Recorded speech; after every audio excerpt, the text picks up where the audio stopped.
Motion ரொம்ப கடினமா இருக்கா? அதாவது மோஷன் போகும்போது ரொம்ப இறுக்கமா, புழுக்கைகள் மாதிரி ஹார்டா இருக்கா உங்களுக்கு? சிரமமா இருக்கு. சில நேரங்கள்ல மோஷன் டைட்டா இருக்கும்போது, பிளட் வர்ற மாதிரி கூட இருக்கும் சிலருக்கு. இந்த சிரமங்கள் உங்களுக்கு இருக்கு அப்படின்னா, நான் சொல்ற பாயிண்ட் யூஸ் பண்ணீங்கன்னா, மோஷன் கொஞ்சம் கொஞ்சமா தளர்வு குடுக்குங்க. ஃப்ரீயா இருக்கிற மாதிரி இருக்கும் மோஷன். ட்ரை பண்ணுங்க. லொகேஷன் சொல்லி தரேன் பாருங்க. கைகள உங்களோட இந்த மாதிரி எல் ஷேப்ல வச்சுக்கோங்க.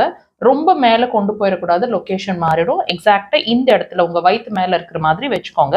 வச்சீங்கன்னா, உங்களோட க்ரீஸ் ஒண்ணு வரும். எல்போல க்ரீஸ் ஒண்ணு வரும். அந்த க்ரீஸ் எங்க முடியுதோ எக்ஸாக்ட்டா அங்க இருக்க உங்க பாயிண்ட். இந்த பாயிண்ட் நான் மார்க் பண்ணியிருக்கேன். இத நீங்க உங்களோட தம் வச்சுட்டு நீங்க பிரஷர்ஸ் குடுக்கலாம். அல்லது ஆள்காட்டி விரல் வச்சுட்டும் நீங்க பிரஷர்ஸ் குடுக்கலாம். கொஞ்சம் சதைப்பற்று இருக்கிற இடம்ன்றதுனால கொஞ்சம் டீப்பா இருக்கும் அந்த பாயிண்ட். டீப்பா பிரஷர்ஸ் கொடுங்க. வலிக்கட்டும். உங்களோட அந்த வலிய உணருங்க. 3 to மேக்ஸ்